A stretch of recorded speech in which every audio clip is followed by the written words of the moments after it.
Hello student, आपका बहुत बहुत स्वागत है कैरियर बिल्डर मैथमेटिक्स की आज की प्रॉफिट एंड लॉस की क्लास थर्ड में।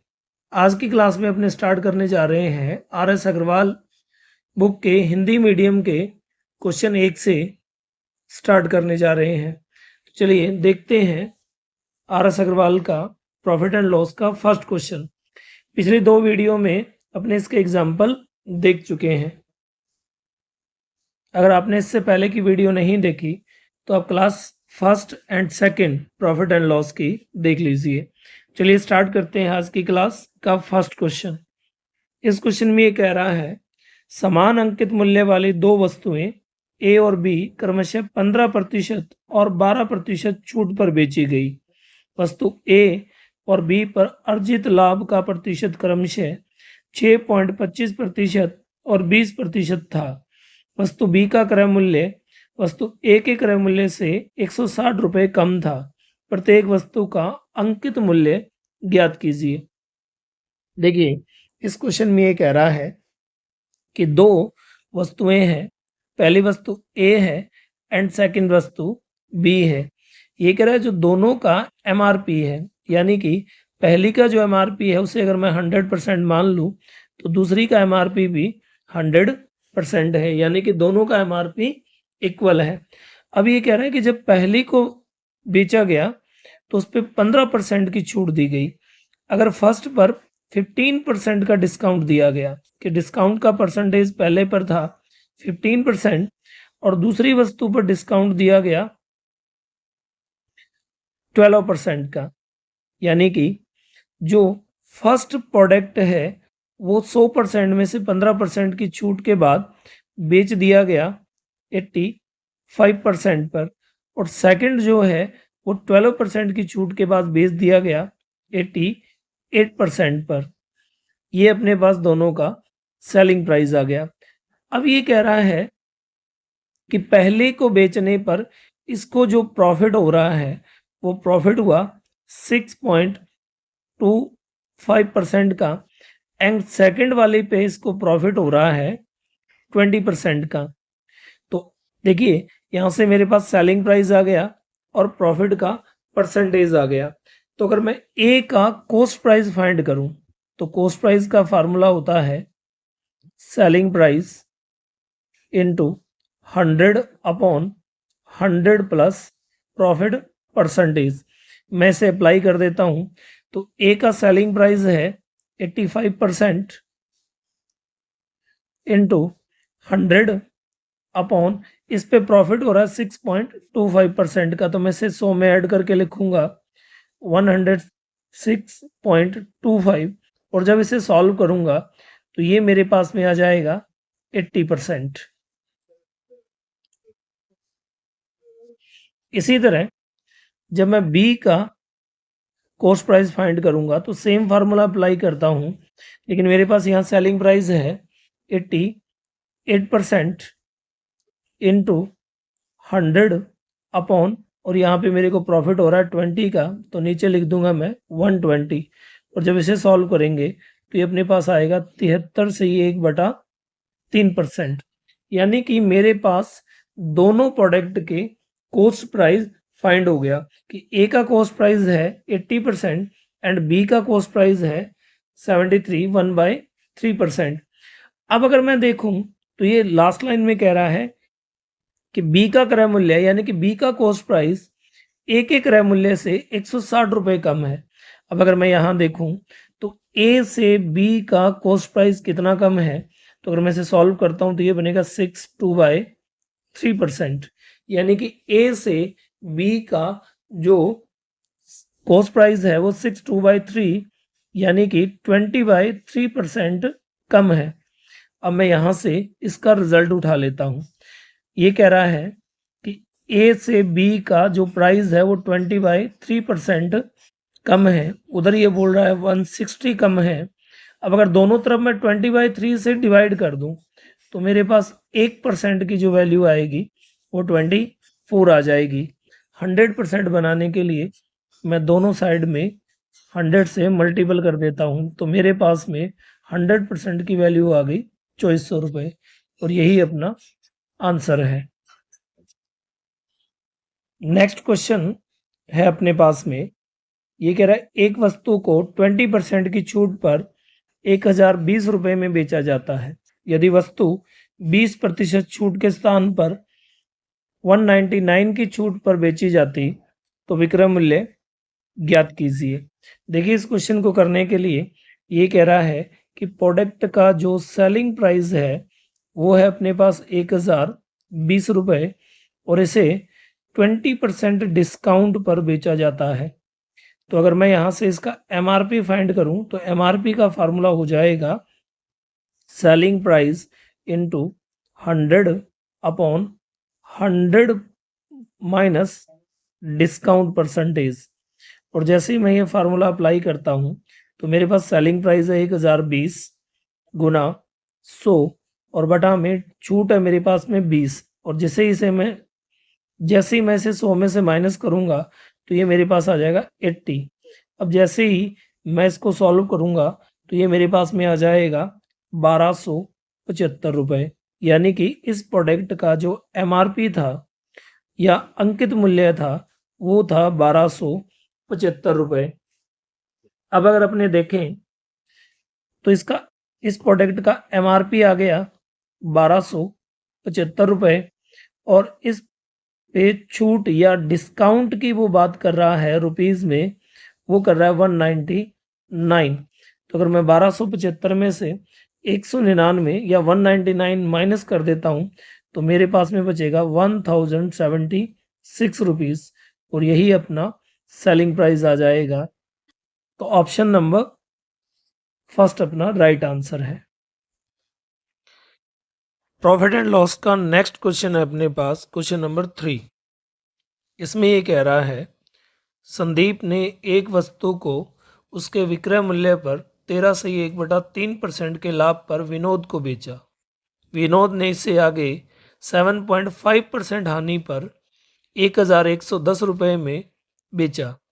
विनोद के लिए उस वस्तु के क्रय मूल्य और वस्तु के विक्रय मूल्य का अंतर ज्ञात कीजिए।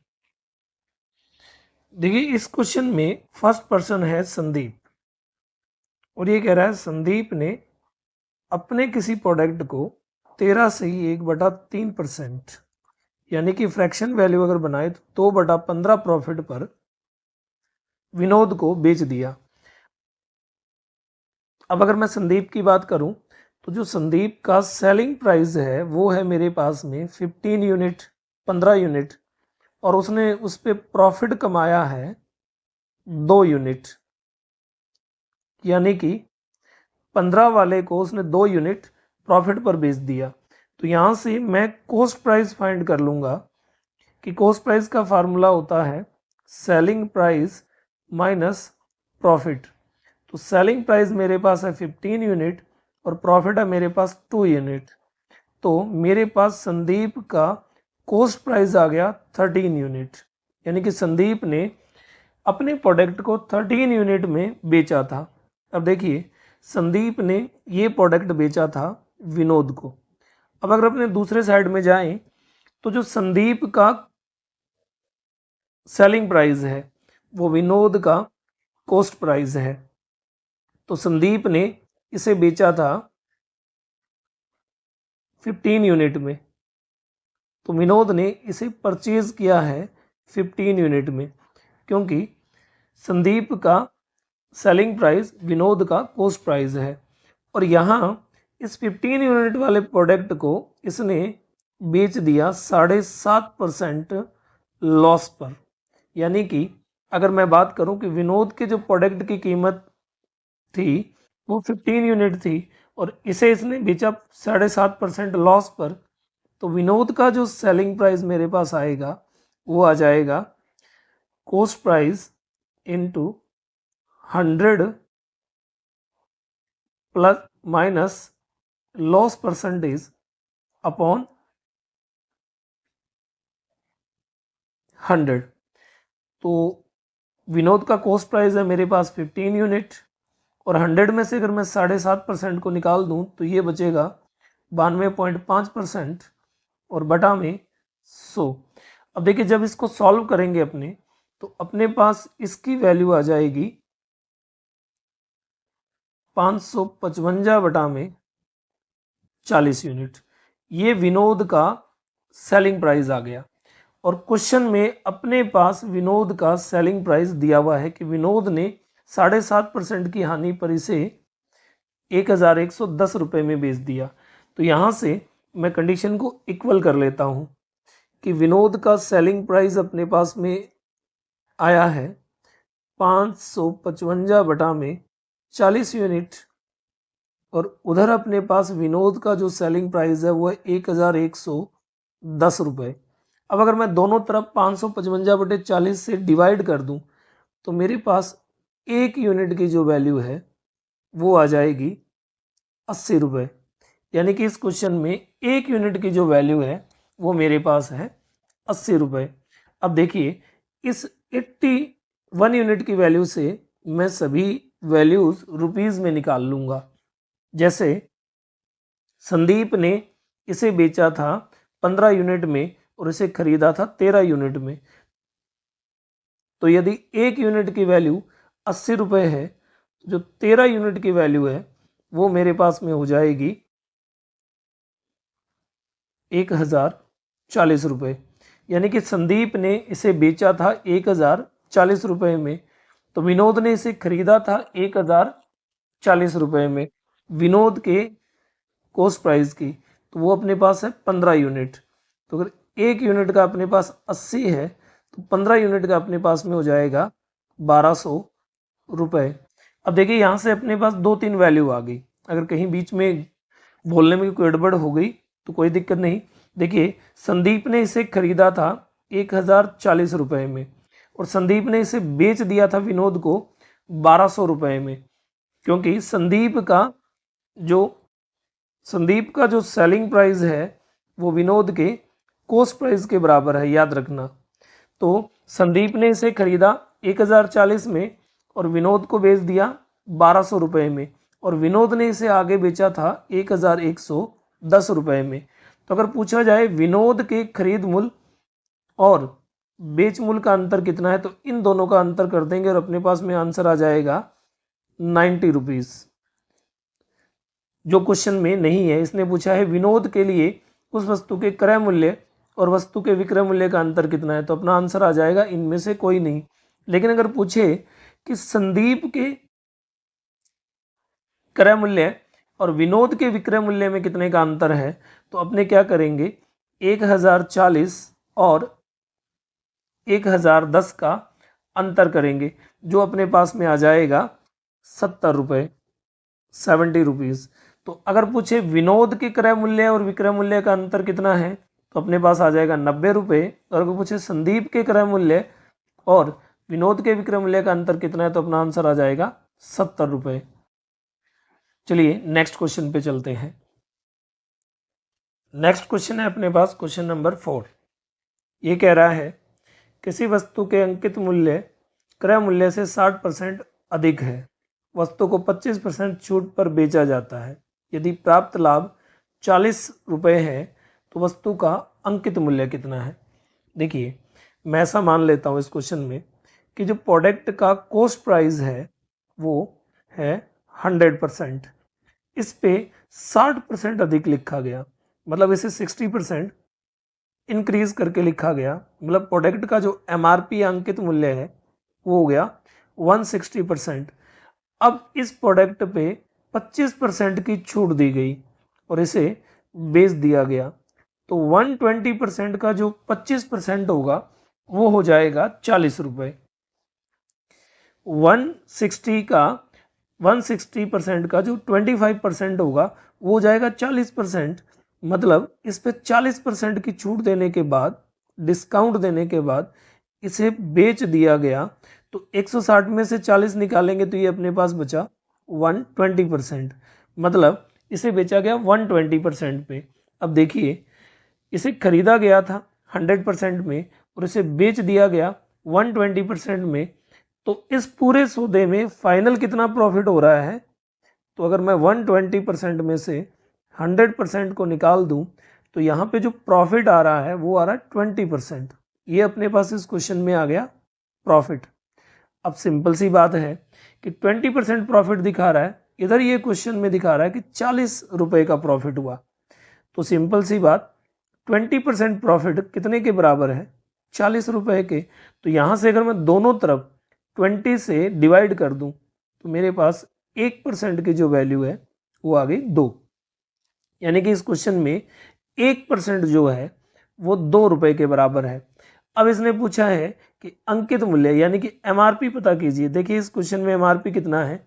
160%। 160% जो है वो एमआरपी है इस क्वेश्चन में। तो अगर 1% की वैल्यू 2 रुपए है तो 160 बनाने के लिए इस एक को कितने से गुना करना पड़ेगा? 160 से। तो मैंने इधर भी 160 से गुना किया तो मेरे पास 160% की जो वैल्यू है वो आ गई 2 इंटू 160 यानी कि 320 रुपये।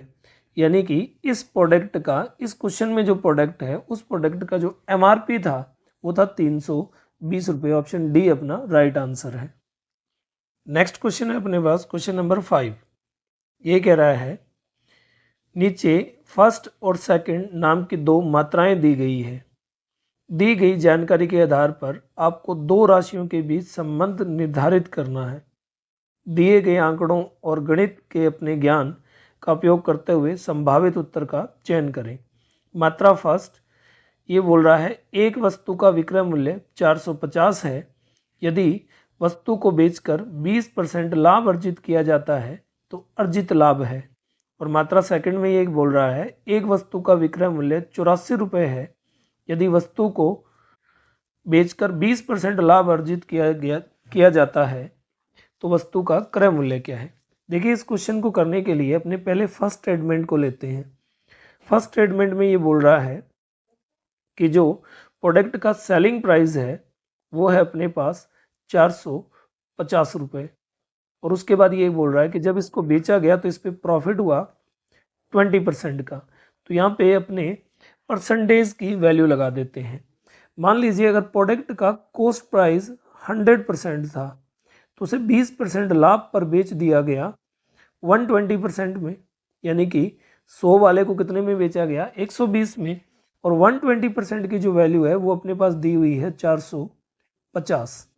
अब अगर मैं यहाँ पे दोनों तरफ इसको 30 के टेबल से काट दूं तो ये 30 से कट गया मेरे पास में 4 पे, और ये मेरे पास 30 से कट गया 15 पे।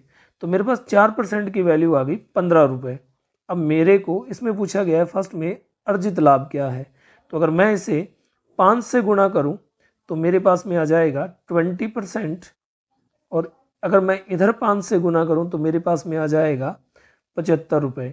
यानी कि फर्स्ट स्टेटमेंट के अकॉर्डिंग अर्जित लाभ जो आ रहा है वो आ रहा है 75 रुपये। अब अपने सेकंड में आते हैं। सेकंड में ये बोल रहा है कि जो सेलिंग प्राइस है वो है 84 रुपीज़। और यहाँ भी ये जो लाभ का परसेंटेज है ये बता रहा है 20%। यानी कि 100 वाले को बेचा गया है 20% लाभ पे 120 पे, और 120 की वैल्यू है अपने पास 84 रुपीज़। अब अगर मैं दोनों तरफ इसे 12 से काट दूं तो इधर 12 से काटने पर आ जाएगा 10% और इस साइड 12 से काटने पर आ जाएगा 7। अब अगर मैं इसे 10 से गुणा कर दूं तो ये मेरा बन जाएगा 100%, और इधर अगर मैं 10 से गुणा कर दूं तो ये मेरा बन जाएगा 70 रुपये। और जो 100% वैल्यू होती है वो होती है कॉस्ट प्राइस। और सेकंड में वस्तु का क्रय मूल्य यानी कि कॉस्ट प्राइस मांगा गया था। अब देखिए अपने पास जो फर्स्ट मात्रा है वो आ गई 75 और सेकंड अपने पास आ रही है 70। तो अपना जो स्टेटमेंट है इस क्वेश्चन में वो वाला कि मात्रा फर्स्ट जो है वो मात्रा सेकंड से क्या है? बड़ी है। तो ए ऑप्शन अपना राइट आंसर हो जाएगा। नेक्स्ट क्वेश्चन है अपने पास में, ये कह रहा है एक दुकानदार ने एक वस्तु के अंकित मूल्य पर 10% की छूट दी और इस प्रकार 400 रुपये का लाभ अर्जित किया। यदि वह वस्तु को 20% छूट पर बेचता तो उसे लाभ के रूप में 330 रुपये अर्जित होते। वस्तु का अंकित मूल्य क्या है? देखिए ऐसे क्वेश्चन को करने के लिए आप ये ध्यान में रखिए कि जो डिस्काउंट होता है या छूट होती है वो दुकानदार का लॉस होता है। मैंने मान लिया कि यहाँ पे उस प्रोडक्ट का जो एमआरपी था वो था 100%। पहली बार इसे जब बेचा गया तो इसे 10% छूट पर बेचा गया, जबकि दूसरी बार ये जब इसे बेचने की बात कर रहा है तो वो कह रहा है कि 10% की बजाय 20% छूट पर बेचा गया। यानी कि पहले से डिस्काउंट का जो परसेंटेज है वो बढ़ गया 10%, यानी कि दुकानदार को 10% का एक टाइप से लॉस हो गया। दूसरी कंडीशन में ये बोल रहा है कि पहली बार उसे 400 रुपये का प्रॉफिट हो रहा है, जबकि 20% पे उसको जो प्रॉफिट हो रहा है वो 330 रुपये का हो रहा है। तो अगर मैं ये देखूं कि 400 की बजाय कितने रुपए का प्रॉफिट हुआ, 330 का, तो उसे पहले से कितने रुपए का लॉस होने लग गया, 70 रुपये का। इधर मैंने आपको बताया कि उसे पहले से कितने का लॉस है, 10% का। तो इस क्वेश्चन में जो 10% की वैल्यू है वो 70 रुपये के बराबर है। तो 100% की जो वैल्यू है, दोनों तरफ मैंने 10 से गुणा कर दिया तो ये मेरे पास आ गई 700 रुपये, और 100% माना था अपने एमआरपी या अंकित मूल्य को। तो उस प्रोडक्ट का जो एमआरपी या अंकित मूल्य था वो था 700 रुपये। ऑप्शन नंबर सी अपना राइट आंसर है। नेक्स्ट क्वेश्चन है अपने पास क्वेश्चन नंबर 7। ये कह रहा है एक दुकानदार ने एक सिलाई मशीन को 10% की हानि पर 1080 रुपये में बेचा। उसे इसे किस कीमत पर बेचना चाहिए ताकि उसे 10% का लाभ हो। देखिए, मैं ऐसा मान लेता हूँ कि जो प्रोडक्ट का कॉस्ट प्राइस था वो था 100%, और इस 100% वाले को उस दुकानदार ने 10% लॉस पर बेच दिया, यानी कि 100% वाले को बेच दिया 90% में। जबकि वो कह रहा है कि इस पे कितने का प्रॉफिट चाहिए, 10% का। तो इसे बेचा जाना चाहिए था 10% प्रॉफिट, यानी कि 100% वाले को 110% में। यानी कि अपने पास में तीन कैटेगरी आ गई इसमें, एक प्रोडक्ट का कॉस्ट प्राइस और एक ही प्रोडक्ट के दो सेलिंग प्राइस, पहला 10% लॉस पर और दूसरा 10% प्रॉफिट पर।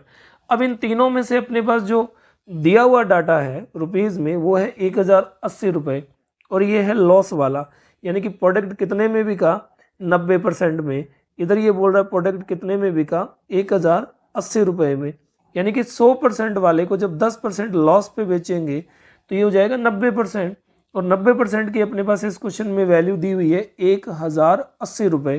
तो अगर मैं दोनों तरफ 9 से काट दूं तो ये मेरा हो जाएगा 10%, और इधर मेरे पास में जो है वो आ जाएगा 120, क्योंकि 12 का 9 मल्टीपल 108 होता है। तो 10% की जो वैल्यू है वो मेरे पास आ गई 120। अब अगर ये कॉस्ट प्राइस पूछे तो कॉस्ट प्राइस होता है 100%, तो मैं इस 10 को 10 से गुणा कर दूंगा तो मेरे पास हो जाएगा 100, और अगर मैं इस 120 को 10 से गुणा करूंगा तो ये मेरे पास हो जाएगा 1200 रुपये। यानी कि अगर वो कॉस्ट प्राइस पूछे तो इस प्रोडक्ट का कॉस्ट प्राइस है 1200 रुपये, लेकिन इस क्वेश्चन में इसने पूछा है 10% प्रॉफिट के लिए कितने में बेचे। तो अपने को जो वैल्यू चाहिए वो 110% की चाहिए। तो अगर मैं इस 10 को 11 से गुना करता हूँ तो मेरे पास हो जाएगा 110। तो इधर भी अगर मैं 120 को 11 से गुना करता हूँ तो ये मेरे पास हो जाएगा 1320 रुपये, और यही इसने पूछा है। ये अपने पास प्रॉफिट वाला सेकंड सेलिंग प्राइस आ गया। तो ऑप्शन नंबर ए अपना राइट आंसर है। नेक्स्ट क्वेश्चन है अपने पास क्वेश्चन नंबर 8। ये कह रहा है रेनू ने एक वस्तु को 1240 रुपये में खरीदा और उसे 25% की हानि पर बेच दिया। उस राशि से उसने एक और वस्तु खरीदी और उसे 40% लाभ पर बेच दिया।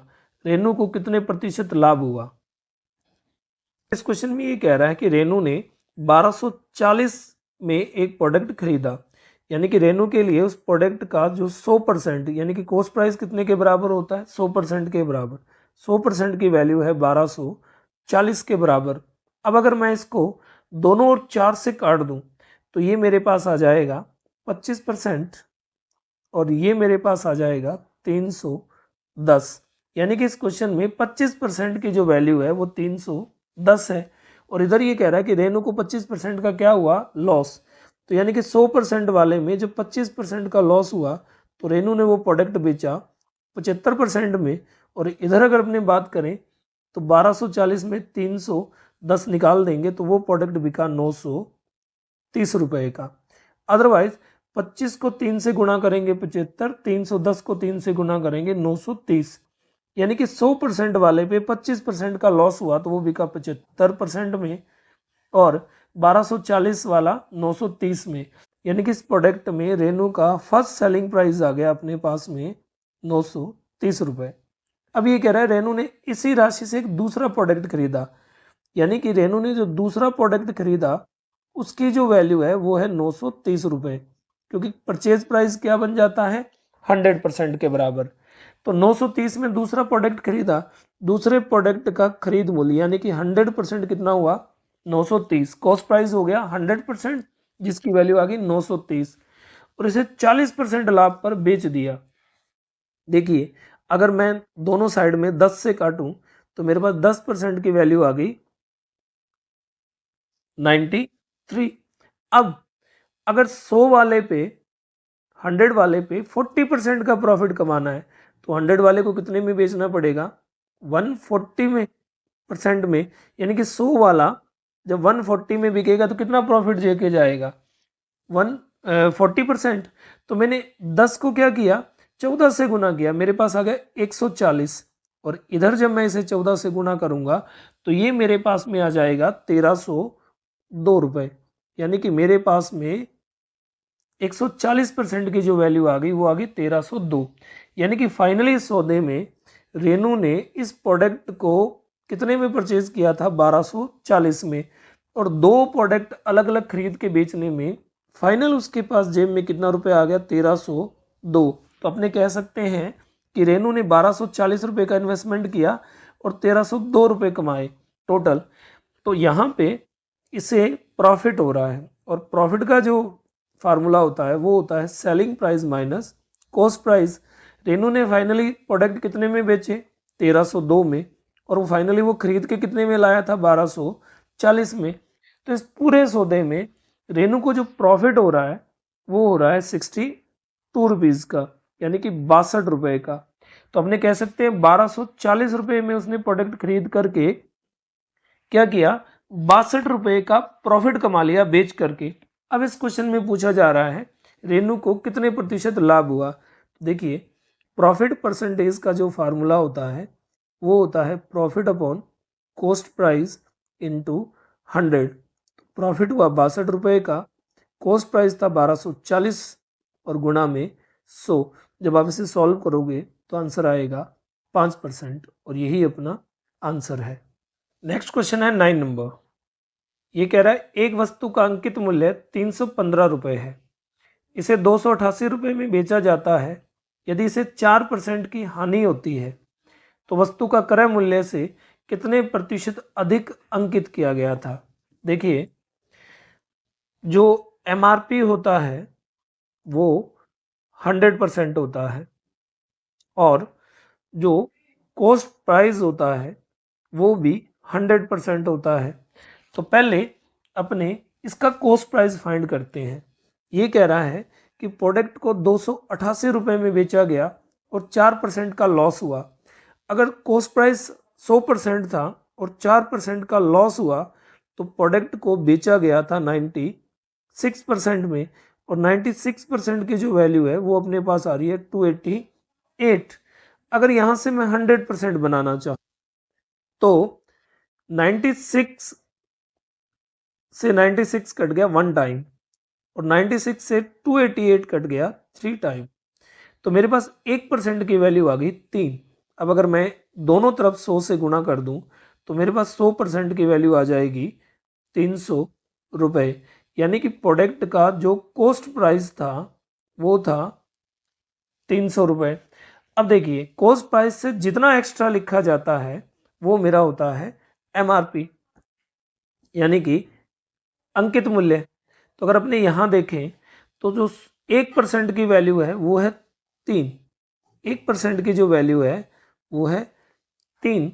और अगर अपने गौर से देखें तो जो MRP है वो 315 रुपये है, यानी कि अगर मैं देखूँ तो 300 प्लस 15 रुपये है, यानी कि कॉस्ट प्राइस से कितना एक्स्ट्रा लिखा गया है 15%।